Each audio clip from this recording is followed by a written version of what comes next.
Hello, my name is Bruce Pittman, and on behalf of the National Space Society, I'd like to welcome you to our today's webinar, LEO Commercialization, a Pathway to Earth's $1 trillion space economy. Now, that title is a little bit aspirational. The current LEO economy is about, or a third of that, about $350 billion. But what we're going to talk about today is how are we going to close that gap and get to this $1 trillion space economy? What are the challenges? What are the opportunities? And what are the timelines? When might that happen?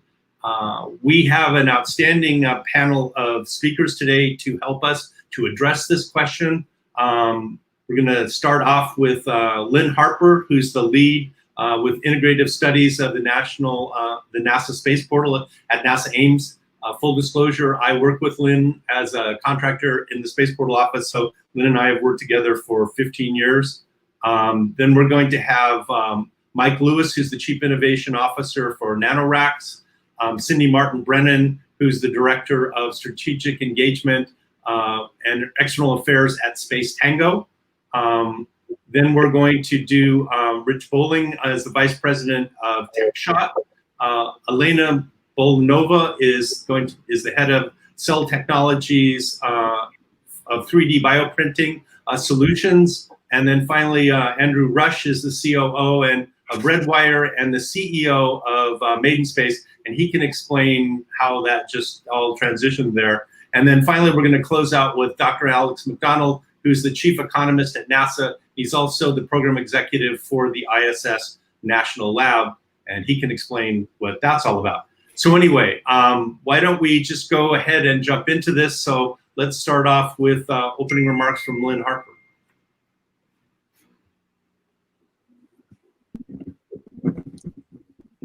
Hello, Lynn. We lost Lynn, so we're gonna have to move on to the next. This is one of the challenges of COVID when everybody's working from home, so please bear with us.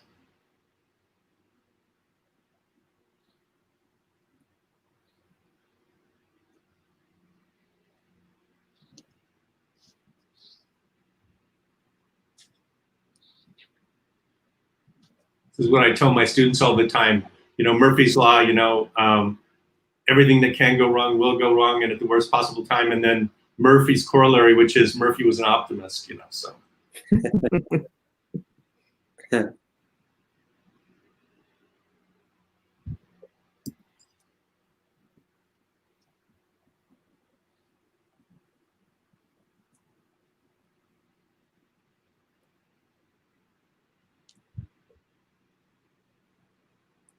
So why don't we just go ahead and we'll come back and pick Lynn up. So why don't we go ahead with Mike. Mike Lewis is the Chief Innovation Officer at NanoRacks. So Mike, are you with us? I am with you guys. Hi, good morning, Bruce. Hi to all the panelists. Thank you, Bruce. So first I'd like to thank the National Space Society for having this webinar. And I'm looking forward to hearing what Lynn Harper has to say when we get her back online. But I'll take this opportunity to introduce myself and my company and how we fit into kind of the world of commercial aerospace. NanoRacks is a company we've been around about 11 years, founded 2009.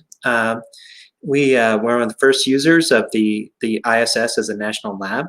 And since then, we brought over 1,000 payloads and small satellites to ISS. Really, we view ourselves as much more than that. We're kind of a one-stop shop for research access, satellite deployment, marketing campaigns, and much bigger programs as we move forward. Our secret, not so secret plan is one day we want to own and operate our own commercial space stations. We call those outposts. That'll open doors to new commercial ventures never really seen before in space, and we're at the cusp of that. Recently, we built and we've shipped the first truly commercial element of the space station, the Bishop airlock, and that launches this November 15th on SpaceX 21. And the airlock represents a lot for us. One, you know, we've to date, a lot of our payloads are just really small and they're commercial. They're science, research, education-based experiments in space. But the airlock is a much more. It's a big structure. It's a big part of the space station, and it's exemplary of what NASA has in mind as we move forward with public-private partnerships and truly the commercialization of LEO and beyond. So I look forward to the questions today, and again, thanks to the National Space Society and Bruce for having me and letting me be a part of the conversation. Great, thank you, Mike. Cindy, you're next. Lynn, or is she? We're still waiting on Lynn. Yeah, we'll pick up Lynn when she gets back on here. All right, awesome. Well, hi, my name is Cindy Martin-Brennan. I'm with Space Tango. First, I want to thank you, Bruce. It's, you know, we've worked together for many years. I don't even want to say how many years we've worked together and been in this business. But I want to say thanks for moderating, and thanks to the National Space Society for inviting me to speak on this panel with all of my colleagues. We're all focused on low Earth orbit commercialization. So it's great to be following Mike and NanoRacks and love the work they're doing. It's also great to be able to offer Space Tango's perspective here. So if you don't know much about Space Tango, we're based in Lexington, Kentucky. We also have an office in Washington, D.C., which is where I'm located, offices in Florida, Houston, and in California. We're a small business whose primary mission is to manufacture health and technology products in space that create value and transformational solutions for humanity. So currently we have facilities in low Earth orbit on the International Space Station National Laboratory that enable our partners to do research and development 250 miles up. So we're really mainly focused on applied R&D, not so much the basic or fundamental. We're looking at the applied R&D that needs microgravity that, again, leads to health and technology products here on Earth. Or in other words, we are really trying to build and close those elusive business cases that are essential for a transition to a commercially supported LEO economy. So to restate it a different way, our first order of business here at Space Tango is really to foster the R&D that leads to these business cases that will validate the use of low Earth orbit for commercialization.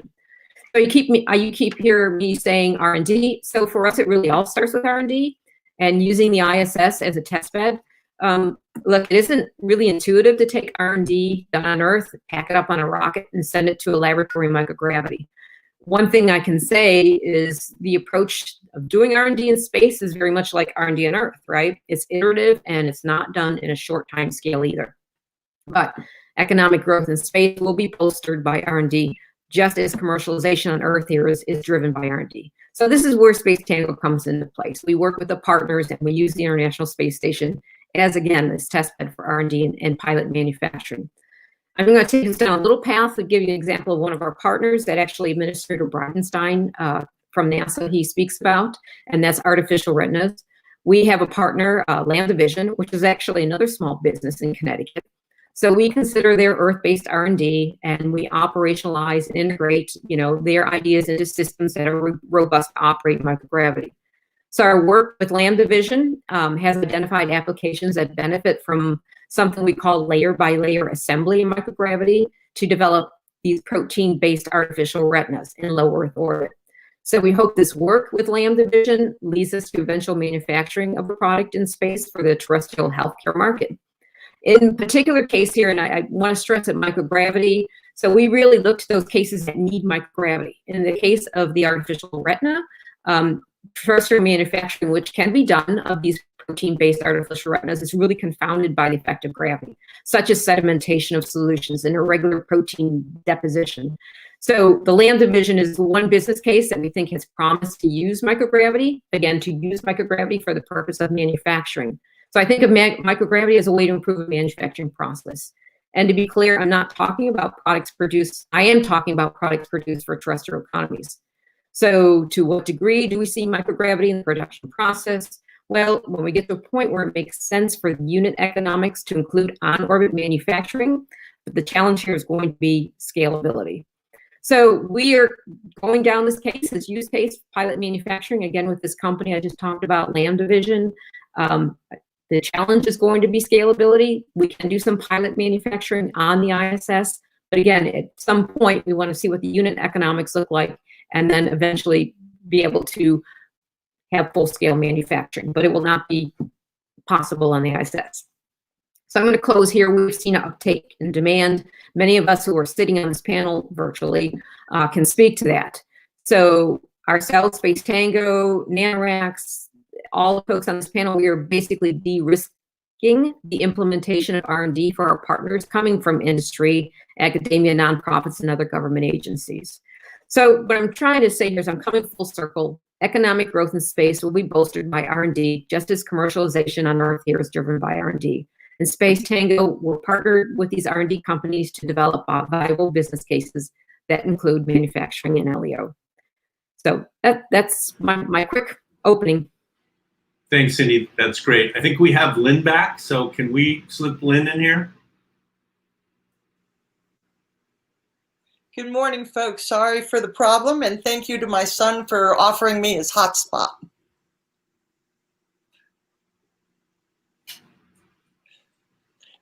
So hi, I am Lynn Harper. I'm lead for Integrative Studies for the Space Portal at the NASA Ames Research Center. And I'm here today because in 2013, Dr. Alex MacDonald said yes to a proposal to find out where gravity was hampering US businesses. I want to thank the National Space Society for providing the opportunity for us to share what we saw then and what we see now in space manufacturing and in the industries of the future with some of the companies that are trailblazing this emerging field. Can I get there we go. Yeah, so the first question that we want to address is what's different now? People have heard about in-space manufacturing since the space shuttle era. What's different now? So can we go to the next slide? Between 2013 and 2014, Dr. Alex MacDonald, my colleagues in the Space Portal, and especially Dr. Iwana Kazbuda of the Science and Technology Corporation, interviewed over 500 CEOs, CTOs, chief technologists, chief scientists, venture capitalists, and others to find out where gravity was impeding product development. And here's what we saw.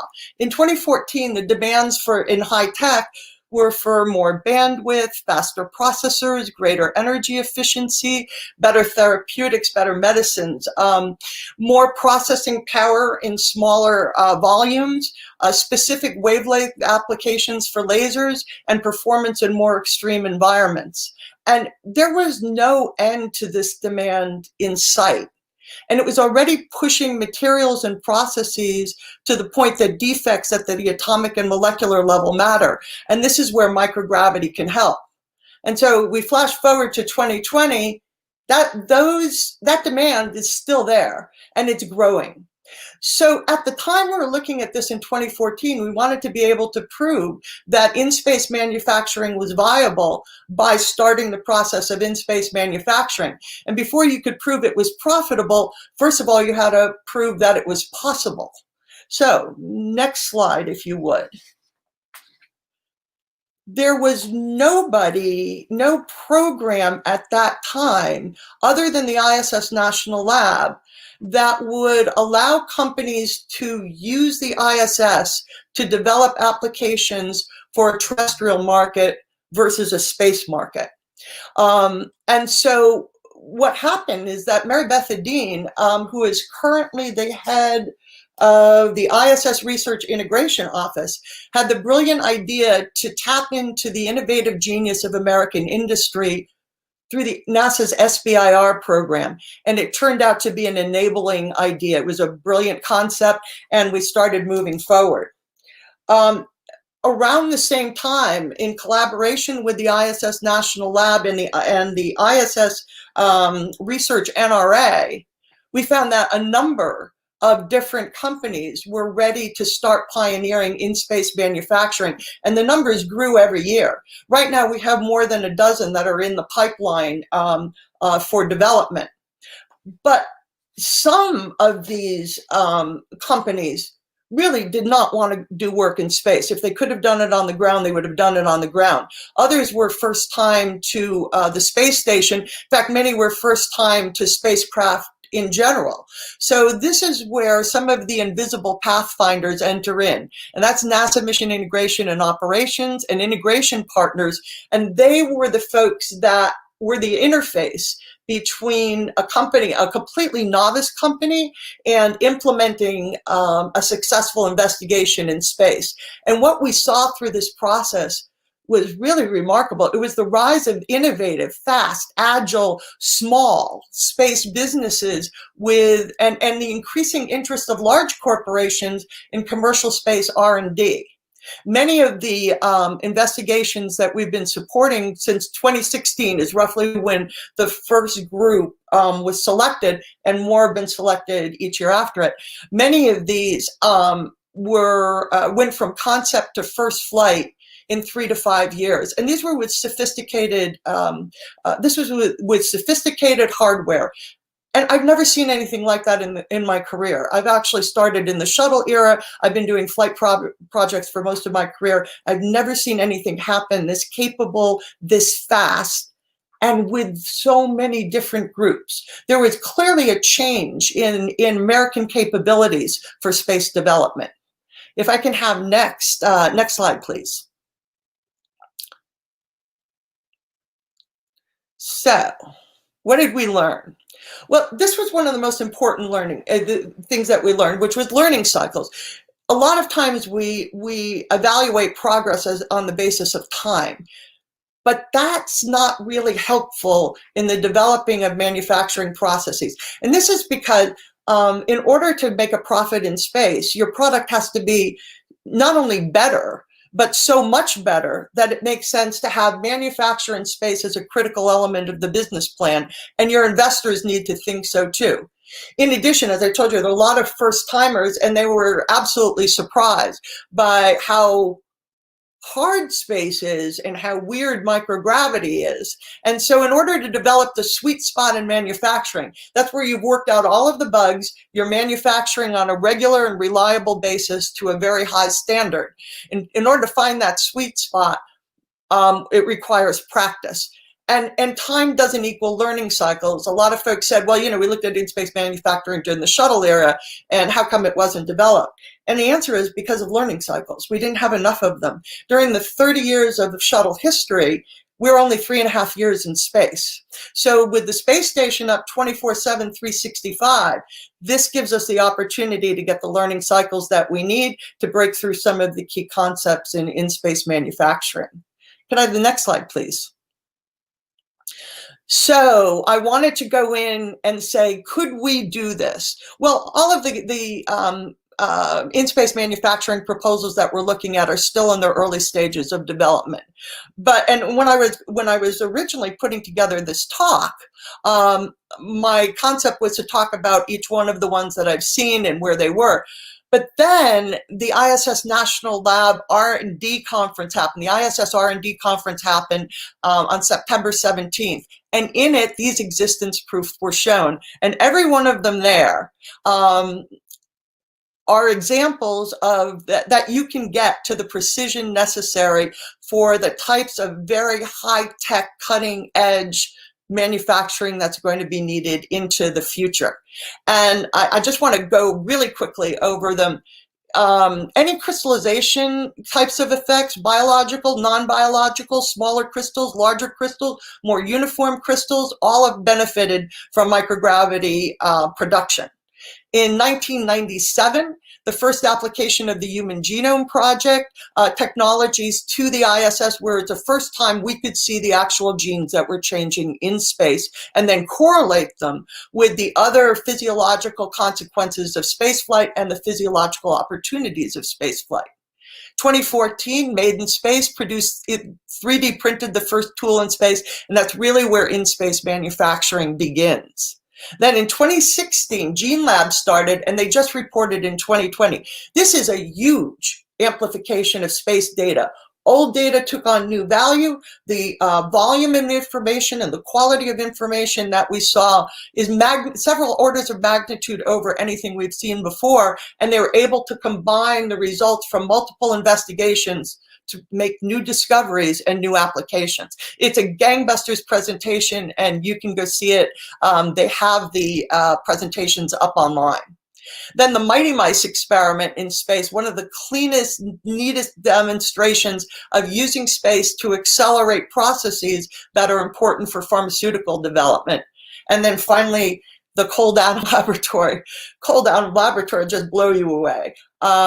This is where the researchers have managed to apply and precisely control lasers, magnetic containment, and the expansion of the cloud of atoms in space in order to see one of the most elusive phenomena in high tech today, which is the Bose-Einstein condensates at the very fundamental nature of matter, and they're seeing it every day in space. And to do that, for that period of time that they run, the ISS becomes the coldest place in the known universe. And just to show you, this was the cover of Nature. The 1997 investigation was what recruited Nobel laureate Bruce Blumberg to be the first Nobel Prize winner on the NASA payroll, and that's what I call peer review. Now, this isn't the pinnacle of what we can do. This is the floor of opportunities for the next decade, and many of the pioneers for this are on this call today. So I'm looking forward to a lively discussion, and I thank you very much for the opportunity to be here. Great, thank you, Lynn. Let's go to Rich next.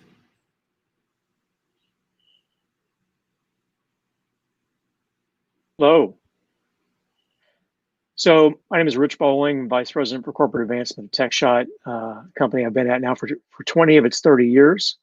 A lot of what we do and what you've been hearing about today can be at times difficult to imagine or to envision some of this technology that we're talking about. So we've got a quick little video to show you, to introduce you to Techshot and introduce you to our payloads.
Okay, so you get a sense, you've seen these things now. So everything you saw, every device that you saw there was designed and built by Techshot.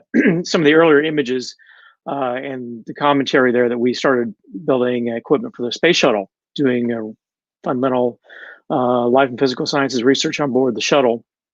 Back in those days, we would mostly build the hardware and turn it over to NASA, and then NASA owns it. And really do the intentionality of the agency and to Congress to a great extent as well. The more modern era that we're in sort of now for Techshot started around 2012, 2013, when the model became that we would, as a private company, have an agreement with NASA that would let us design, build, and operate our own equipment on board the station, and we're responsible for maintaining it and helping getting customers through it and and all that. So I think, in fact, I think our first payload got on board the station the same day that Andrew, your first payload, the additive manufacturing facility got on board the same day. So we do all those services that an investigator might need, from designing new hardware if they need it, to the integration, the MINO process, everything to get payloads on board.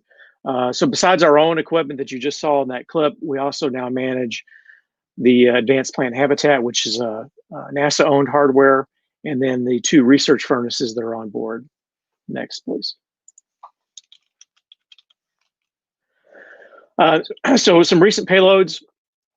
Lynn talked about the Mighty Mice, and we have an X-ray machine for mice on board the space station right now.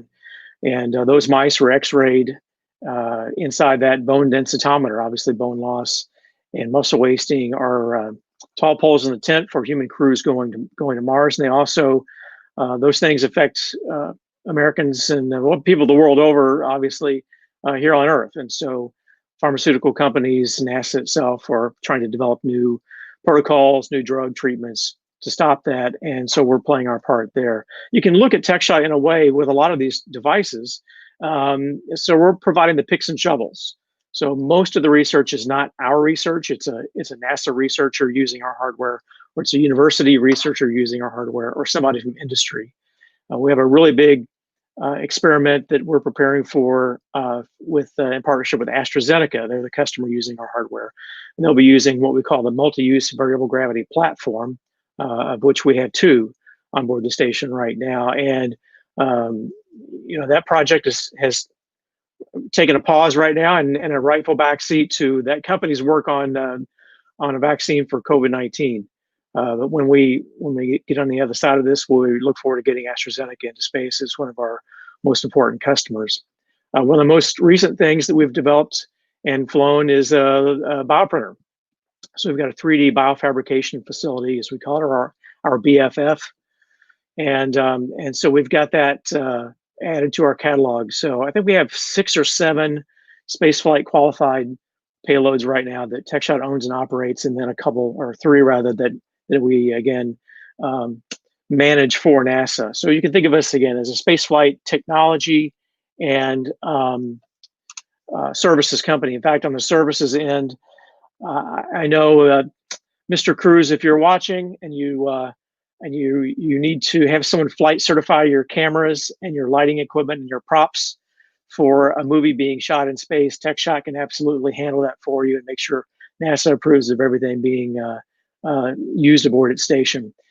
So those, when we talk about space being commercialized, I think from our perspective that we've got a strong toehold in being commercialized. Now, if we're today talking about manufacturing, then these images here are more applicable to specifically the manufacturing aspect. So on the far left is a new payload we're developing called Fab Lab, or the Fabrication Laboratory. And then that'll be a 3D metal printer. That'll be a way to make really strong metal parts in space. Like, not really for use to bring those parts back to Earth, but to be used on Earth. And then to the side of that is something we call the Techshot Cell Factory. That's just a mock-up of it, but a way to manufacture volumes of different types of cells in space, for use in space, and then for cell therapies on Earth. Next to that, we've got a new project we're working on with Lynn, and that'll be a way to look at pharmaceutical manufacturing on orbit, not necessarily drug discovery and drug research, but actual manufacturing. And again, that last image of the bioprinter, we've printed some heart tissue so far, and a knee meniscus, and we're looking forward to what else we can do with that. In fact, it's open for business. Our own internal research team is looking at hearts. Over the last 5 years, Techshot Take a has look. been This is a good developing example of innovative that. research equipment so that science and engineering can push the boundaries in space that will have beneficial impacts here on the ground. That 5-year history has led us to our latest platform, the biofabrication facility, which will be used for bioprinting human tissues in microgravity. I've been involved in bioprinting on the Earth for over 10 years, and one consistent problem we have is that if you only use biological components, the tissues collapse. You have to put supports in, you have to add other chemicals, which are all detrimental to the tissue that you want to print anyway. Techshot's very excited about having the biofabrication facility on orbit because the microgravity environment provides unique opportunities to be able to do bioprinting that cannot be done here on the ground.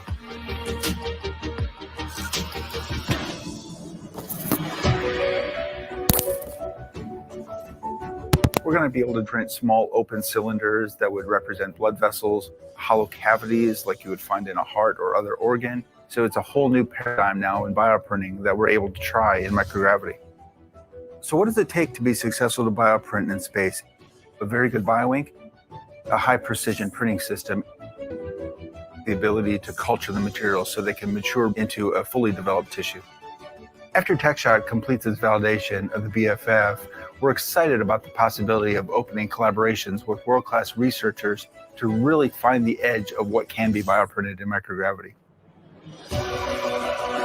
What if, in the next decade, a fully validated BFF is the link to print hearts and lungs and other tissues on the International Space Station and bring them back down to help people on Earth?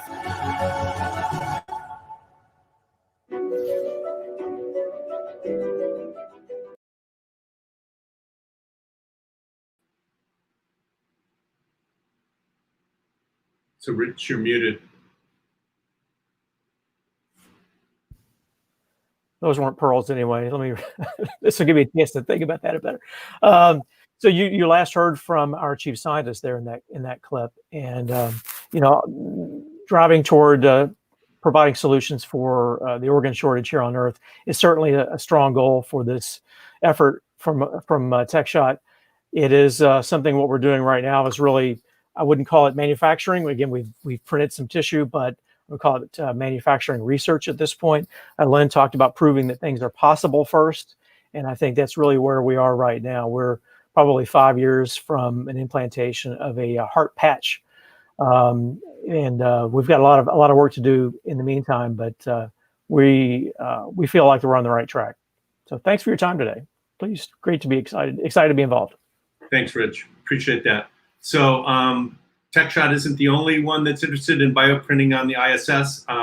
Elena Bulanova is with 3D Bioprinting Solutions, and she's going to tell us about what they're up to. Elena? So hello, nice to meet you all. Thank you for the invitation to participate in such kind of meeting. So my name is Elena Bulanova, and I'm working in 3D Bioprinting Solutions. It's a bioprinting company, and mostly at the beginning we deal mostly with additive manufacturing when cells or cell aggregates are added layer by layer in some kind of gels. And this process is really slow and takes hours. So for our space experiments, we've developed a special device. It's called magnetic bioassembly or magnetic bioprinter, which is working on the magnetic levitation and works really fast. So please see our magnetic printer, which is working with special cuvettes. Now you see astronaut Oleg Kononenko working with our magnetic printer inserted the cuvette. He is working with this device for the first time, and he's working. Now he's flying on the Russian segment of International Space Station.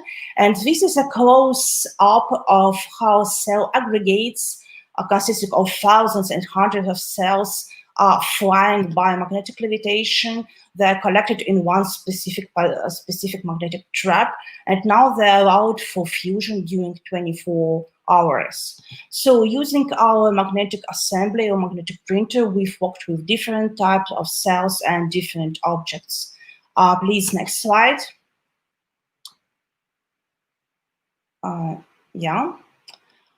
So I suppose that many of scientists who is working with in space, with the International Space Station, knows how it's not so easy to deliver samples to the space. So we've developed a special procedure to deliver our living object to the board of International Space Station safely. So we implemented special thermosensitive gels, which is switchable by the temperature, and we put our samples to the special cuvettes, and our living objects are inside this special gel where they are safe, and this gel prevents them from the preliminary fusion of the object. And when we would like to activate the cuvette, we just switch the temperature and the objects are ready for the experiments. After that, cuvette is inserted to the magnetic printer, the magnetic rotation is performed, and after they perform the fixation of our samples, and samples are delivered safely to the Earth for the analysis and research. Next, please.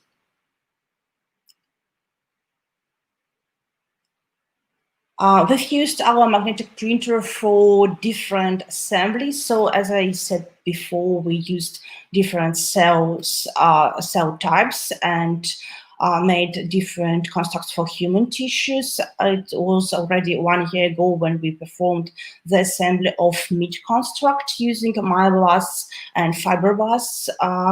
And now we're working, and we continued our meat experiment, providing samples from different species.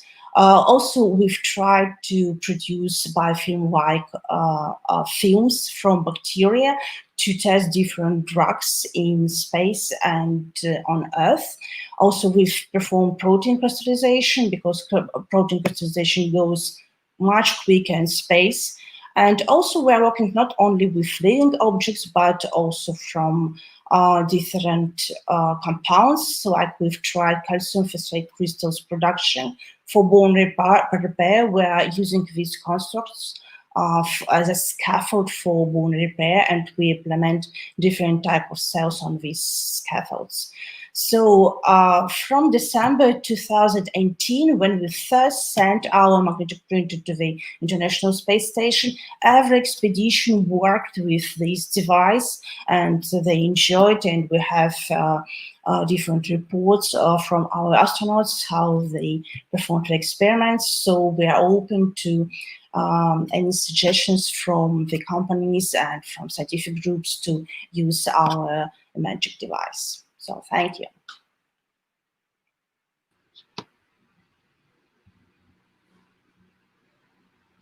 Great, thank you very much, Elena. Next is Andrew Rush from Maiden Space.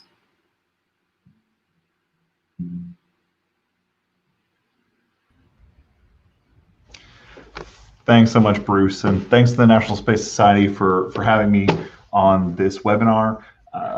As mentioned, I'm Andrew Rush. I am, for the last 5 years, have had the privilege of being the president of Maiden Space, and more recently, in June, it was announced that Maiden Space was acquired by Redwire Space, where I now serve as the Chief Operating Officer.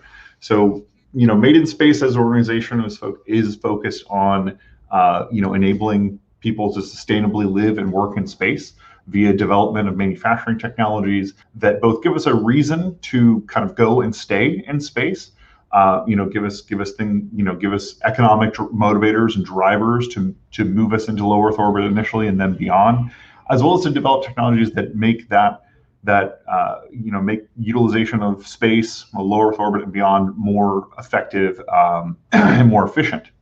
And at Redwire, Redwire really encompasses and embraces that vision. We are a space infrastructure provider. We're focused on developing and deploying next generation space infrastructure that brings together the great heritage of companies that are within our organization, and marrying that with the innovative approaches of things like in-space manufacturing to really bring about this gold rush in the space economy that we're here talking about today. Going from where we are today as a $360 billion segment of the global economy to $1 trillion, $2 trillion or more in the coming decades is really the goal that we're motivated by. So Redwire has about 14 payloads that are either operating on the International Space Station or in various stages of development. And they're all focused on, they're all primarily focused on in-space manufacturing. Like I said, developing technologies that enable us to, for humans and for satellites to be more sustainable, be more sustainably operate in space. And that's of course doing things like 3D printing, manufacturing, from feedstock on orbit, structure of satellites, or manufacturing tools and fixes for astronauts. But we've taken that kind of technological foundation and expanded that out to a wide variety of manufacturing and recycling technologies, as well as started to say, hey, there's a lot of great infrastructure that exists. And Lynn and Cindy and Rich and everybody has done really a great job of talking about that infrastructure, talking about the shoulders that we're standing on that is really enabling us to not only credibly talk about and discuss the future of a commercial low Earth orbit economy, but to actually do real work toward that goal. Right? We have things like commercial cargo and commercial crew that provide regular and consistent access to space. We have the International Space Station, which gives us a platform to launch payloads and operate those payloads in a commercial way, in a cost-effective way that would not be possible if we did not have the ISS. And of course, we have the enabling legislation that created the International Space Station National Lab, which gives commercial entities access to the space station to again, sort of crawl, then walk, then run in terms of doing research, developing business models, and scaling that up. And we're proud as Redwire to be an organization that has really led in this area and continues to push forward. We actually have a ceramic manufacturing facility that's launching on the next Cygnus launch, which hopefully will be tomorrow, which will be pretty exciting. As well as a couple more payloads that will be in a couple more facilities that will be launching in the coming year. And the reason that we're kind of focused on this, we're focused initially on building these, these kind of, microwave-sized devices that really demonstrate the potential of a variety of manufacturing techniques in space. That our analysis shows that the unit economics of doing that manufacturing can be profitable, and that there's an addressable market that is attractive. And that could result in, that overall can result in can be scaled up into a profitable line of business. But because we have that infrastructure that I talked about earlier, as a nation, we're able to sort of crawl, like demonstrate proof of potential, explore that, and then for things that the things that are successful, where the physics works out and the business case is proven out, then we can begin to scale that up with the ultimate goal to have factories in space that are manufacturing goods that, because they were processed in space, they have these great properties. We bring them back down to Earth and we sell them into the economic sphere of humanity here on Earth, and really expand our presence into low Earth orbit.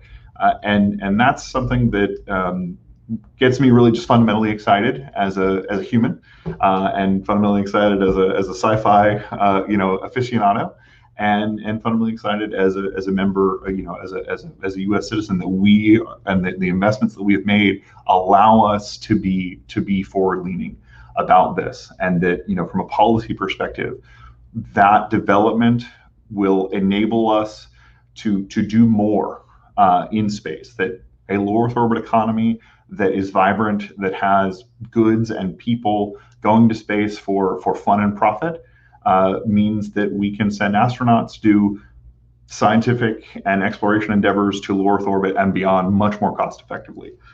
We really view a low Earth orbit economy as enabling of things like a sustainable presence on the moon, and enabling of traveling even further afield, to Mars and beyond. But again, this is really kind of a crawl, walk, run process. First, we want to take what we have with the International Space Station, explore these, these kind of proof of potential payloads, see what works, see what we potentially can scale on the realistic time frame that the ISS will continue to exist. Because one day the ISS will be sunsetted, and we want to do our part, and I know everybody on this panel wants to do their part to enable commercial space stations to with no gap in capability, be existing when the ISS is sunsetted. But that's going to take us demonstrating this proof of potential and scaling it up and getting to those commercial platforms. And just to kind of end on a fun high note, we have this brief video that's kind of our vision of the the next 20 or 30 or 40 years. Right today, we have payloads going up in a capsule, going to the space station, coming back down, and doing that proof of potential. But soon we hope to have more, multiple payloads doing scaling on the space station, and then ultimately multiple factories in space with lots of traffic back and forth from the Earth to those, enriching the economy, enriching our capabilities here on Earth by doing things in the stars. Thank you.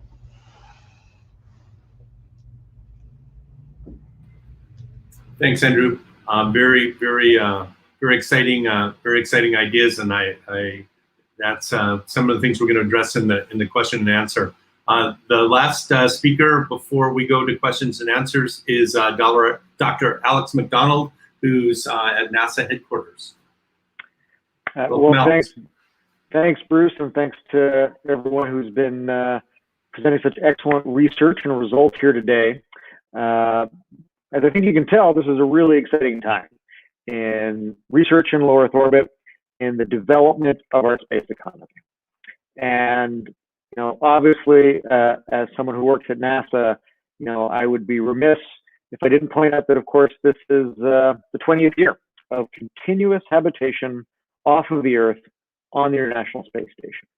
This is an incredible milestone for the community, and perhaps more importantly, it is because we have that continuous presence, that permanent residence for humanity off of this planet, that all of these companies have been able to do a lot of the research that they've been able to tell you about today. Excitingly, we have many years to run with the International Space Station.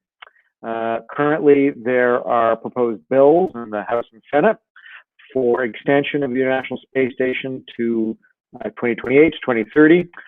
No passed law as of yet, but it's an encouraging sign that Congress believes that there is value in human habitation in low Earth orbit and in the research that results from it. And you've been hearing why today. I do want to take a moment to tell you about the National Lab, which of course Andrew mentioned and has been the mechanism by which a number of these companies have flown their payloads to space. Back in 2010, Congress passed a law that designated 50% of the research resources on the ISS. This includes the crew time, this includes the up mass and the down mass, which are vital parts of the logistics for doing this type of research. That 50% of these resources would be available for non-NASA, non-exploration objectives.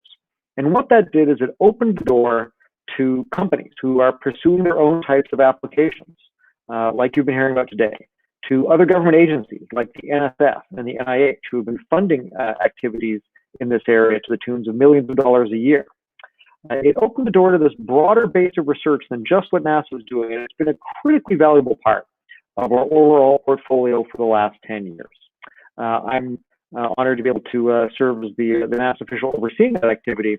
And for the years to come, we are taking what we've learned over the last decade in terms of these research findings that you've been hearing about today, and really focusing on finding those in-space production applications that can derive benefit for the nation and derive economic benefit for the companies that are pursuing them. This is something that really hasn't been tried for many, many years. The idea that as a national endeavor, we are going to pursue applications in space that are for fundamental terrestrial, social, and economic reasons and values.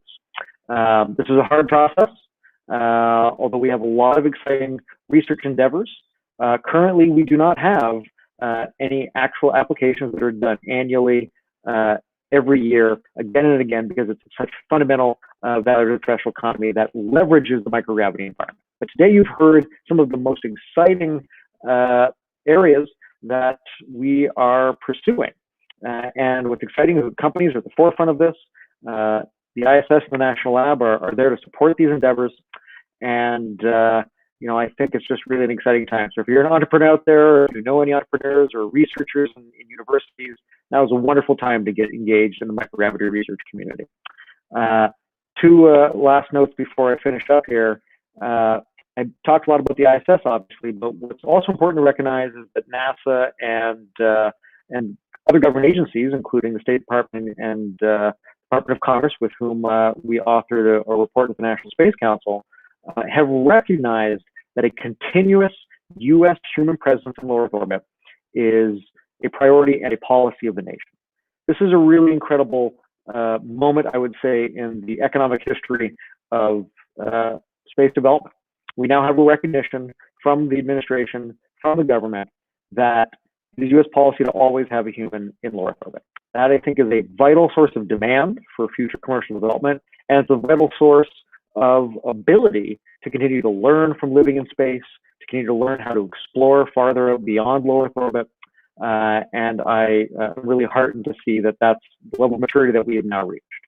And finally, as Andrew mentioned, tomorrow, hopefully, we have the meat and potatoes part of all this. We've got a launch of a cargo vehicle, NG-14, to the International Space Station, carrying tons of exciting new R&D projects, including the ceramic manufacturing payload that you heard mentioned, but many other types of payloads as well, including in-space manufacturing payloads. So if you're interested in the research and development side of things, cargo launches in many respects are actually even more exciting than the crew launches, because it's the cargo launches that actually include all of the new science, all of the new commercial R&D projects that are going up there. So encourage you all to tune in at nasa.gov tomorrow or whenever it launches. And yeah, thanks for hosting this exciting panel. Thank you, Alex.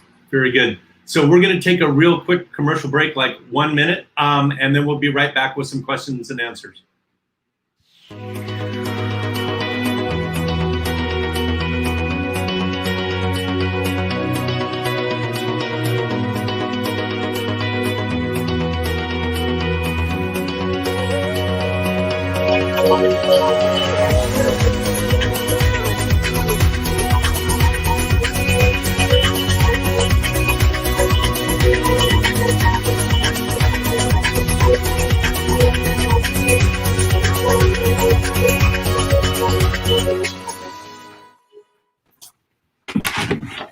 So welcome back, everybody. Hope that, yeah, got to get our little commercial plug in there.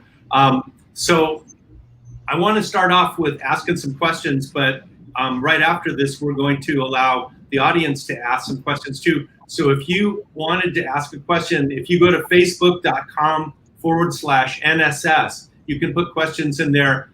We've got staff that are going to sort through those, and then we'll be able to answer some of those. So we're going to split up the 35 minutes that we have. I'm going to take part of that time, and then the rest of the time will be with questions from the audience.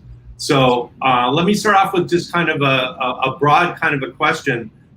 You've all talked about some fascinating things out there that your company is pursuing or that you see happening in the future.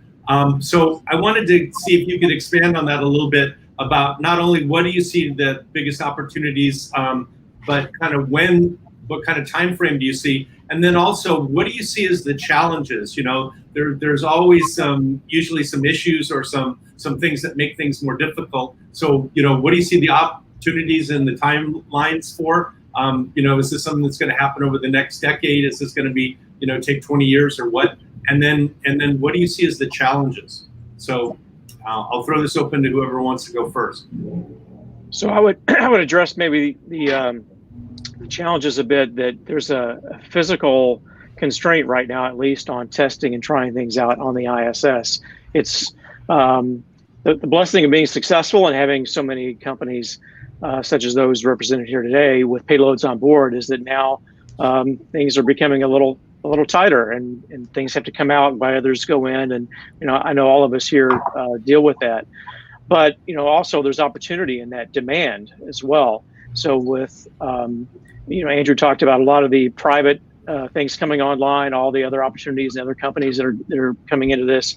We're going to have platforms that we can take advantage of. So we know that in the nearer term, it looks like maybe the Axiom platform will be becoming available. And then there are others, and I know NanoRacks is looking at its Outpost platform. We heard a bit of a surprise that Blue Origin was hiring someone to run a space station operation. So, I think that in the short term, we're going to have to kind of gut this out, but in the long run, it's a great opportunity that will have choice and even competition among platforms where companies such as Techshot can choose to move its hardware toward the end of station's life. Yeah, Rich, I'll jump on that thought. I think you're exactly right. We're going to have a lot of opportunities as the space station ages, and really as NASA has just opens its doors to new research avenues. We're going to see a lot of opportunities for things such as private astronauts that we can fly ourselves to do our own experiments. I know a lot of the researchers would agree with me that crew time is the biggest asset on the station, and really I think that I view that as an opportunity more than a challenge. I'll tag on. I think that the biggest challenge in LEO commercialization over the next decade is going to be, finding a way to close business cases. It's still, we've seen prices come way down, but there's still the matter of transportation, infrastructure, things like that. And really, we need to keep doing the research so that we can find these things that are in fact profitable, like Lynn said, that not only are profitable, but they're so profitable that it justifies the additional logistics cost. Yeah, just to add on that about biggest opportunity, I'm going to just kind of take it from a market growth perspective. Is that, and I spoke a little bit earlier about kind of these use cases, closing those business cases.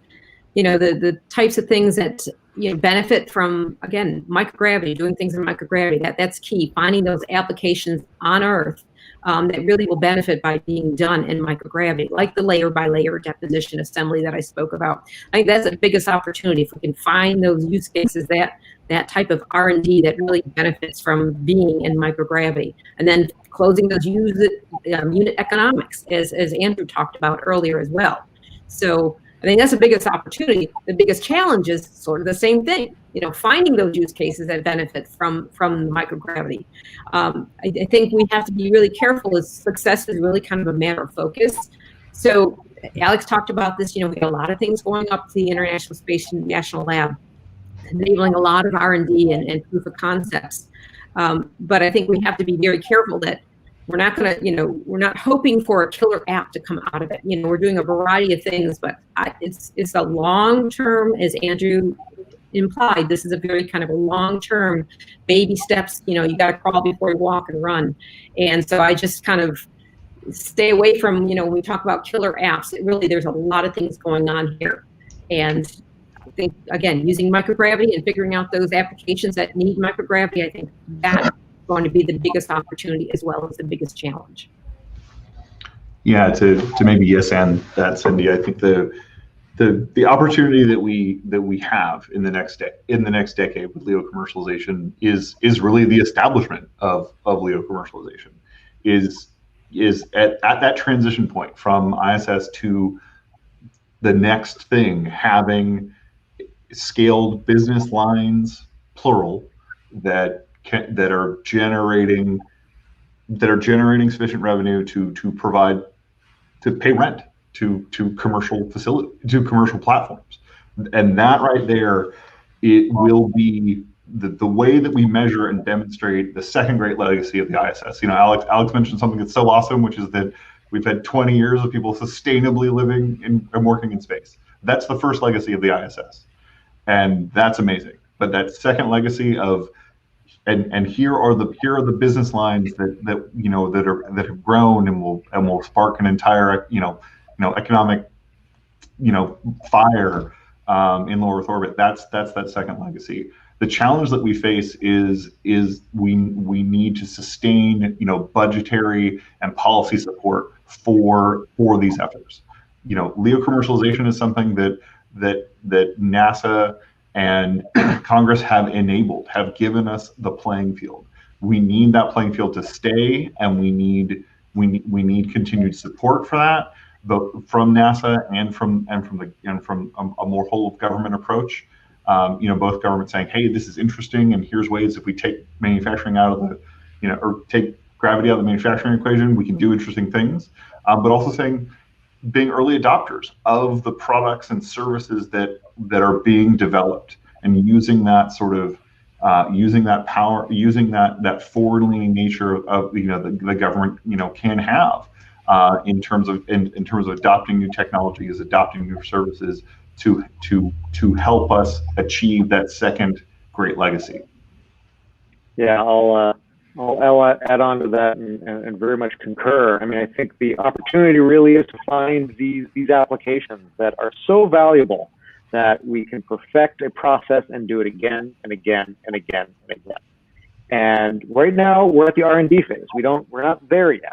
The opportunity that we have before us is I think we're seeing enough now to think that we really can, which is a new statement. But I really do think what Andrew highlighted there is one of the great challenges. And to say it in another way, a great challenge is going to be finding the right balance between the government support and how the government supports these endeavors, and how the commercial sector is going to increasingly being looked to pay for some of the costs. It's important to recognize that currently, if the payload flies through the national lab, a company doesn't have to pay any of the actual upmass costs. It doesn't have to pay for any of the crew time. Those are all provided as a national facility by NASA, by the taxpayer. And for something to become, a fully commercial product, they'll be expected to be paying some part of that. However, we don't want to jump to conclusions here too quickly and start paying costs or charging costs or forcing the charging of costs at such a level that is unsustainable and ultimately reduces what we think could be a very interesting and growing sector. So finding that balance, ensuring that we continue to have that support, and another thing as well, to look at where we need to maybe be adding more cargo flights, because we need to have a greater flight rate, to have more down mass challenges that cost money too. And so these are the things that we have to balance, while at the same time returning humans to the moon and getting onto Mars. So yeah, there's a few balancing challenges that we're going to have ahead of us over the next decade. And appreciate everyone's support, and appreciate the NSF membership support in helping us work through that. Yeah, Alex, actually, great point. In your presentation, you pointed out that half of the cargo that's going to the space station is allocated for the ISS for the ISS National Lab, and as a big user of that, we've been 50% of that to date. We've benefited commercially from that relationship. One thing that's been really interesting, and just to point out to the audience, is that last year NASA recognized the fact that there are things that are truly commercial, that just have a non-science application, just marketing materials and things like that. And we were the first ones to sign up for that. And I think my colleagues here have also engaged on that. There's a market, and it's part of this. It's part of this greater ecosystem of users of LEO and the microgravity environment. And I think embracing that is a big part of this. We want science, we want research, we want education, but we also need to embrace these other business avenues that commercialization truly embodies.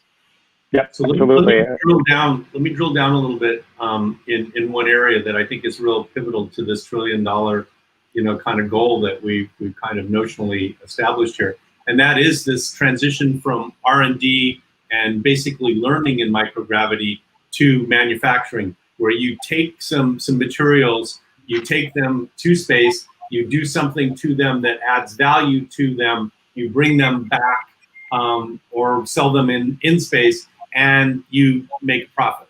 So one of the questions is how far away are we from that, and how quickly do you think that's going to happen? Now, clearly, if you could do some things like Elena that you were talking about was with bio, technology and bioprinting. If you could do some of these kinds of things, and some of the stuff that Rich was talking about with growing artificial organs or something like that, where you're actually producing a product that then can help either restore somebody's vision or save their life or improve their health. How far away are we from that, and how quickly do you think that's going to emerge? I suppose I'll start, since we sort of are, on a direct path. We're on a program to do pilot scale manufacturing on the ISS with the artificial retina. Again, that's spoken a lot about publicly, but the key word here is pilot scale. So there's not a manufacturing facility. We have the ISS, we can do pilot scale stuff, but to get the full-blown manufacturing capability, there's got to be some infrastructure put in place in order to do that. I think it's going to be feasible, but it also depends on public-private partner investments to achieve the scalability. I don't think it should be the entire U.S. government. I think the private sector needs to kind of start kicking in a bit here for, to achieving these manufacturing and scalability. So I think it's feasible. I think it's close. I don't want to say it's like today, tomorrow, next year, possibly in the early 20s. With the artificial retina, we have to go through a lot of, this is something that's going to be put in the human body. So we have to take into account FDA. So we're going through what processes it takes to do, to get the FDA to approve artificial retina. So now you've kind of introduced another kind of a non-space entity, and to get their buy-in that what we're going to do in space and what we're going to manufacture in space, to put into the human body. So we have to integrate their views on being able to put this product out commercially. So it's, like I said, it's not going to be something very quick. And we are at a point where we're probably going to be preclinical in around 2022, 2023, but there's still a bit, more there because of like FDA and what we see about the vaccine discussions and getting vaccine. It's a very similar type of approval to get in place. And again, we have this new variable that we're introducing the FDA called doing it in space. So there's a lot of learning curve to be done yet on that. Okay. I think what I'm going to do, since we're kind of running short on time here, I think what we're going to do is we're going to take one more quick break, and then we're going to go back. I've been told that we've got a lot of really great questions from the audience. I want to give the people online a chance to weigh in here. So let's take one more quick little break here, and then we'll go to some of the questions from the audience.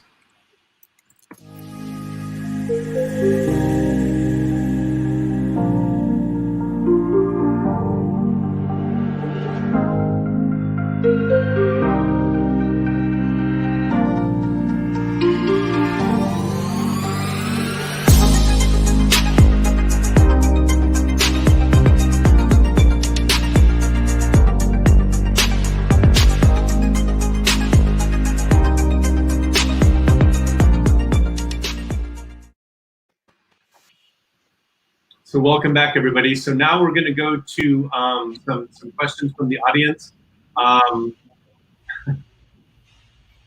So one of the questions is, what can we expect under a Biden administration if the elections go that direction? Anybody want to touch that one? I think you got to ask the vice president. Yeah. Say that again. I think you got to ask the vice president. Okay, yeah. I mean, he has come up with a little bit of statements about space. My answer to that would be, I would, especially in this arena, I wouldn't expect to see any big changes. I think they would be supportive, from everything that I've seen written, at least, that they seem to be supportive of these kinds of activities. But maybe you guys know something I don't know.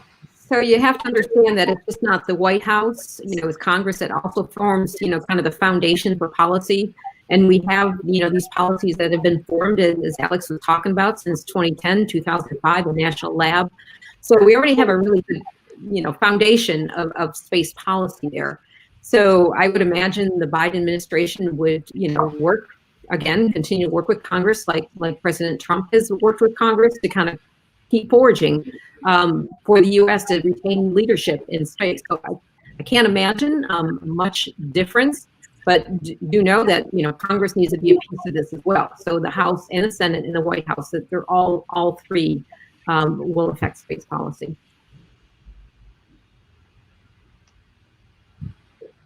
So can we have another question? Are there any startups making meaningful progress on space habitats? Sure, Axiom. I heard of this company called NanoRacks. Maybe they could tell us. I was waiting for the intro. Thank you, Andrew. It'd be wrong for me to not mention Axiom. They were awarded the Next Steps Appendix J, I believe, I or J, to build a part of the space station. We arguably have already done that. We're flying the airlock, and that'll be up there in the fall. I think that's really meaningful progress for space habitats. For one, it shows that NASA's very willing to bring in a commercial partner, and really we will be a partner of the space station, and that's programmatically there's a lot of leaps and bounds have been made there, not just for us but for other future users. I think that all extends. You start once you know how to reliably build manned stations, human-rated stations, and things that link up to the ISS. Yeah, there's gonna be others around, but yeah, we're making great progress. So thank you for the question, Andrew. Thanks for the softball there. My pleasure. Yeah. So what kind of that was one of the questions I was going to ask, and maybe we could kind of morph these together. So NASA has made it clear that in the future, after the ISS was retired, that NASA wants to transition to not owning and operating, facilities, but basically buying services. So they want to be a customer among many. So how do you see that progressing? And would that be part of these space habitats? Could provide those kind of capabilities.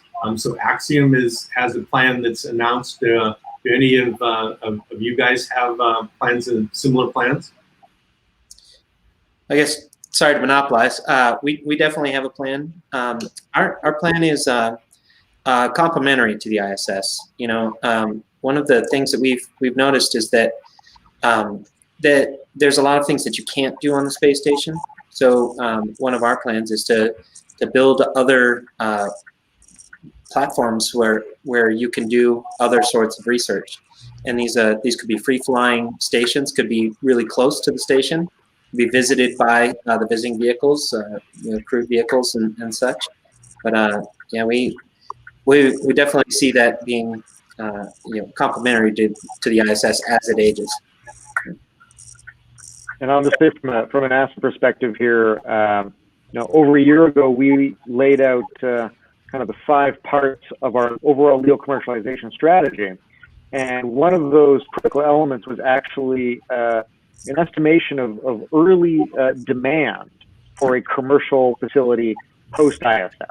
And that demand was characterized not in terms of dollars, but in terms of the capabilities that NASA will need to continue to do its research. The ability to continue to do Eclipse experiments, the ability to continue to do microgravity experiments. And again, this is the first draft, but it was the first time that we really quantified it. And now that allows the companies to be able to plug that in and see, well, how does that fit in with other customers who may be interested in purchasing services as well? So, you can look at that online. It's part of our LEO commercialization webpage, and you want to look for the future demand white paper on that. I'll just say one more thing, which is that, also about a year ago, we paid a number of companies to do basically economic market assessments of the different sizes of the markets. And lots of different views. Not everyone agreed, but one of the dominant threads really was that even though there may be many customers, it's still expected that the government is going to be the dominant customer. And so I think that's an important thing to keep in mind, as well as we keep thinking about that balance that we're going to continue to need to strike as we play out over the next decade. But again, I think it's really exciting to recognize that there's a commitment to having another platform after the ISF. Let's not overlook what a big kind of policy step that is. And now we got the long process of making that real, both in terms of budgetary sense and real in terms of the development sense. Great. So we've got another question here. Lynn, you might be able to weigh in on this. What funding sources are there out there for startups interested in having in-space operations? So in looking at that, I would start with the SBIR. And it depends what kind of in-space operations you're talking about. But as a general rule, if it's startup, if it's for commercialization, if it's for space, I would probably start with the SBIR call that'll be coming out soon. I'm not entirely sure what month it'll be this year. I've heard talk of November, and I've also heard talk of January. So that would be the place to begin. And if you don't see what the specific in-space operations opportunity, it would be good to talk to the leads of those areas to see whether or not you can make the case for it being included in the next call. That's the one that I know about the best, but maybe Alex or other folks would have other suggestions. I mean, I'll like to go ahead. I was just going to say there's lots of different, private sector investment opportunities too, but I think we should probably turn it over to the companies who've been seeking that and getting it to tell you how either easier or hard that may be. Yeah, but the one company I spoke of earlier, the small business in Connecticut, they actually started through an accelerator program called Mass Challenge. It's something run through the International Space Station National Lab. It's a competition that I believe is done yearly, right, Alex? Yep, absolutely. And sponsored by Boeing. Sponsored by Boeing, that's right. And that's where they got their start. They made a pitch of the artificial retina. And so here we are today, where they've received multi-million-dollar funding, including some SBIR funding as well. But some of these startup accelerators, again, like Mass Challenge, there's another one in San Diego. I cannot pull the name out of my head right now, but there's these startup accelerators that they're also good places to go to as well. Yeah, we actually had a very small payload, very simple payload, but it was done by a school that did a bake sale, and a bake sale, and I think that's a rare story, but the prices for throwing, for flying things in space they're coming down, and they're quite reasonable. You go to Space Tango or to us or to Techshot, like they're reasonable to put that on there. So it might be more in reach than you think. I would also, I want to add that the National Lab, formerly CASIS, also has funding opportunities, and to watch the National Lab through that. We fly a lot of things and as an implementation partner, and so the other members here are also implementation partners that are funded through that. Yep, absolutely. And it was a good time to mention that folks who are interested in learning more about the National Lab should go to issnationallab.org. There's a lot of information there, and that the Mass Challenge one is really quite a productive accelerator process. Another company, Launchpad Medical, actually went through the Mass Challenge process, selected through that, and that allowed them to fly to the space station. And then after their flight, showing the success of their kind of bone adhesion technology in the challenging microgravity environment of space, they were then able to raise over $10 million of private capital funding based on having been kind of selected through this accelerator process and then flying to the space station. So, these are really great examples of how startup companies can leverage the resources of the space station to really demonstrate their products and then raise capital. So Andrew, you made use of, Made in Space made a lot of use of both SBIRs as well as, Next Step. Could you talk a little bit about your experience there? Yeah, absolutely. You know, to echo what Lynn had to say earlier, SBIR is a great place to start. We would not be here where we are today. We would not have achieved the successes we achieved without the support of NASA, without the support of the SBIR program. But we were able to kind of transition that to other areas, you know, other broader programs that exist at the NASA Space Technology Mission Directorate, like the Tipping Point program, which is a public-private partnership where we say, hey, we have a technology that we think is kind of at this commercial tipping point, that if we can do a demonstration on orbit, then we think there's a sustainable product line here that, you know, that NASA can benefit from and other folks can benefit from. And we were fortunate to be selected and move forward there with STMD. And that program's still continuing, focusing in a lot of really great places. So that's another one to kind of look at. But again, and to echo some of the other things that folks have said, you know, working with cases is another great way to both get real value and access to space, as well as potential funding sources or connected up with folks. We've also been fairly successful, like many other panelists here today, in finding those sort of uncommon partners, finding folks that haven't been to space before, or might have some interesting opportunity to go to space, both with our additive manufacturing facility, the first commercial manufacturing plant in space. We brought universities, individuals, Fortune 50 companies, international companies to space. A recycler, we've done the same thing. So there's really a lot of different avenues, because, you know, space is not about just us. It's not about just astronauts. It's really, you know, it's the common heritage of everybody, as it were. So and it excites people, and, you know, we can get lots of people to drive in that direction. Yeah, and Andrew, I think for partnership has been really important to us as well with the bioprinter, a company called Nscript, lowercase n SCRYPT. They're an Orlando-based company who we believe makes the world's finest what they call digital manufacturing solutions, which includes 3D printing. And they've been invaluable in partnering with us on the bioprinter itself, and then now also with the 3D metal printer Fab Lab. And with a few exceptions, almost everything we've flown on station has started with an SBIR, which doesn't complete the cycle, right? You have to have outside investment. You have to have money out of, your own resources to kind of bridge that valley of death, as it's sometimes called, to get into a flight configuration.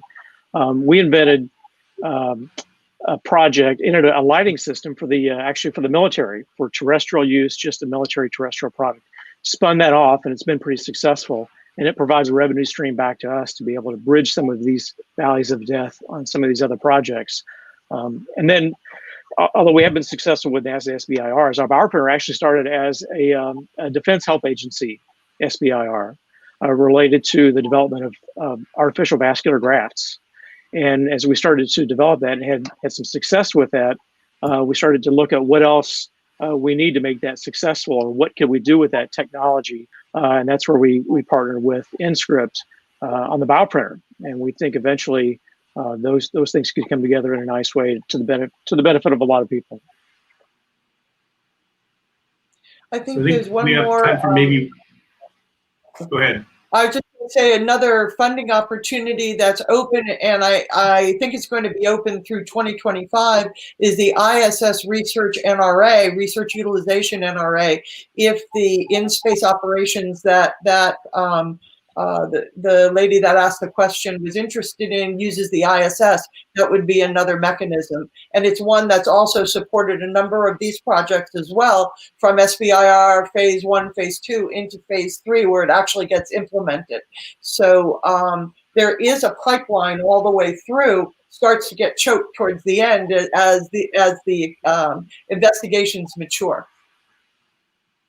And that's something that just to tag on to that I think is really wonderful that's emerged over the last couple of years, is that there is that pipeline, right? That we're all really familiar with this sort of technological valley of death, but NASA has taken great strides both at headquarters and at Marshall and at JSC and other centers to stand up these programs that though you do have to kind of, you know, swing from vine to vine, as it were, like from SBIR to Tipping Point to ISS enabling NRA or what have you, there is that pathway that lets us go from idea to operational in space, and that's a you know, just to maybe just like pound the table about that. That's a really great policy that is enabling this, that's giving us a shot at achieving this great second legacy of the ISS, and you know, we really hope it stays and grows and is really celebrated. Okay, we're almost out of time here, and I want to honor everybody's time. So I'd like to offer everybody just a chance to make some closing remarks or some conclusions, you know, before we sign off here. So Cindy, you want to go first? Sure. I know we often get the question, what can the government do to speed up or you know, reduce the risk to LEO commercialization? And I just want to put one last kind of plug in is we really need a national commitment to policy. NASA has laid out a strategy, but we continually see Congress continues to underfund it. I don't know where the miss is here, but a strategy with a commitment of resources is necessary. So that, you know, we're talking all about transportation, accessibility, but man, you know, I think Congress and others need to fund this. Yeah, that's very true. And NSS is trying to address this as part of our, you know, outreach to Congress. This is one of the points that the NSS is trying to make, is that, you know, that we're spending all this money to operate the space station. We should spend maybe a little bit more money to actually utilize it. So that's something that the NSS is definitely trying to get that message across. Mike, you want to go next? Yeah. Now, again, thank you to everybody on this. You know, I'd like to point out to the audience that we live in pretty exciting times. You know, we've had a station for 20 years, as Dr. MacDonald said. We have constant experiments working there. You know, just hearing about these, you know, the bioprinters and everything, it's exceptional. And we really do have a lot of technologies now that are astonishing. Nearly everything is possible. So we're at a place where, you know, Cindy said it, you know, we just need to keep funding going and you know, keep the advancements happening and really give the American public and you know, the global public the return on investment that the taxpayers paid.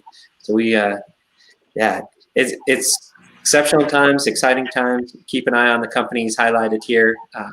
And it's great. Thank you, guys. Elena, any final thoughts? Yeah, I would like to highlight the necessity to develop a manufacturing in space because, like, if we're talking about 3D printing and 3D bioprinting, and if we're considering long missions to in some far future to Moon, to Mars, so printing of spare parts on the boards of aircraft or stations is really necessary, important.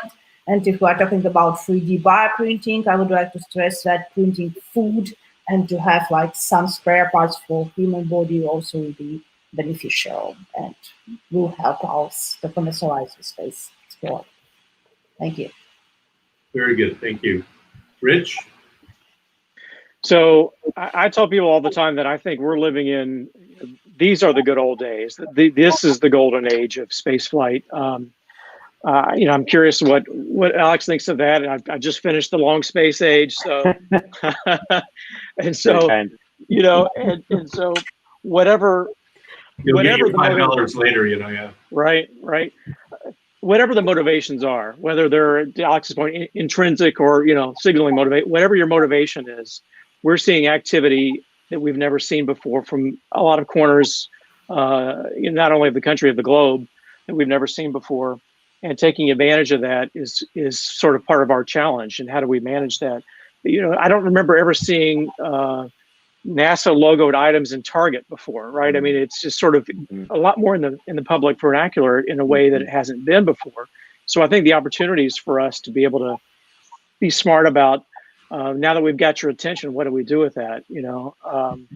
So I'm excited about this era, and just stoked to be a part of it and frankly I get to work with my friends that I'm sitting here with today. This is a big group but a small group, right?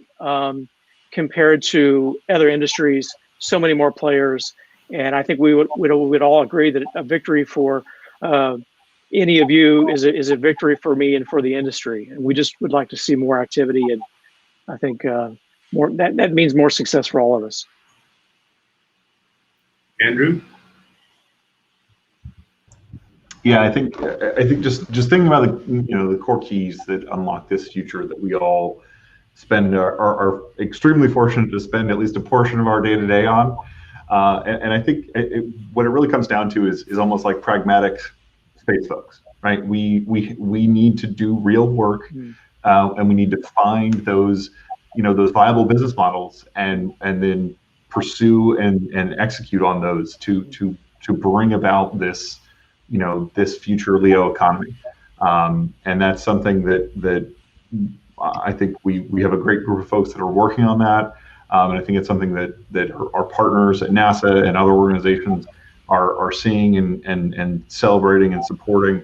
That we need to kind of reward success and put more wood behind behind those successes, so that we can achieve those great opportunities that are laid out in front of us right now. Great, thank you. Lynn? So I'm a fireman's kid from Bridgeport, Connecticut. And when I was growing up, Bridgeport was a big machine manufacturing town, and we were good. We were the East Coast Silicon Valley of big machines. But that's what we were. We were big machines. And in 1973, when the oil crisis hit, Bridgeport began to die. And it went bankrupt in 1991. That didn't have to happen, because at exactly the same time, there are industries that were building and growing. And those were based on high tech. They were using the greatest state of the art as their floor for building new opportunities for the future. What I'm seeing right now is exactly that opportunity. New tools and new ways that have never been possible in history, developed in large part by small businesses throughout America and the innovative genius throughout America. And we need to tap into that in order to create better options for the future. And I have no doubt that we can do it. Thank you. And Alex? Well, thanks to Bruce, and I can't resist the opportunity to kind of respond to Rich's remarks there. I actually do think this is the golden age of microgravity applications, because essentially, if not now, when? Right? We have now got 40 years of developing these capabilities through the shuttle, through the space station. Now we have commercial crew where we're going to have more opportunity for research on board. We're going to have the ability for new types of cargo delivery, with hopefully Sierra Nevada coming online, which will increase our downmass capabilities, right? These things are coming together, and it's a unique moment in time. And one of the reasons I spend a lot of my time on this as an economist, right, there's a lot of different areas that people are interested in terms of economic development of space. There's lots of folks who are interested in mining celestial bodies. There's lots of people interested in development on the moon. There's lots of people interested in living on other planets, right? But there's one thing that's quite different about low Earth orbit, which is that we are living there now. We have people who right now, while we're talking and watching this, right, who are living in space, working in space, thinking about how we develop an economy there, right? And what's exciting is that any of us who are alive right now who want to get engaged with this process can. And I'm a firm believer that if we care about the economic development of humanity in the solar system and beyond, then the place we need to get it right first is in low Earth orbit. And so with that, I just want to thank all the entrepreneurs who are, risking their necks and convincing people to get the money to go do these things. And obviously thanks to everyone who's down at the NASA program, at JSC and all across the country, who are the unsung heroes in my respect of human spaceflight, right? They don't get a lot of airtime, but they're the ones who work it every single day to make sure the astronauts fly safely, to make that all sure that all these companies' payloads fly safely. And of course, thanks to the National Lab folks as well, who play that critical role of enabling these kinds of research projects to go to space. So yeah, thanks to everyone who makes this incredible endeavor happen. So thanks, everybody. I thank you all for joining us today and sharing your insights and your thoughts on LEO commercialization. I want to say that I'm sure that one of you is going to be that first trillionaire, and it'll be really interesting to see which organization it is. So on that note, I'd like to sign off. I would like to say the thank you to E360TV.com, who did all the production today, and Aaron for his great work behind the scenes here to pull all this together. The staff that worked with me from the National Space Society. And again, if you're interested in what we do, consider joining or donating so that we can keep up the good fight. And then finally, we will be doing more events like this. So if you have ideas for topics you'd like to hear, we would be more than happy to hear about it. So with that, thank you for joining us, and we'll see you next time.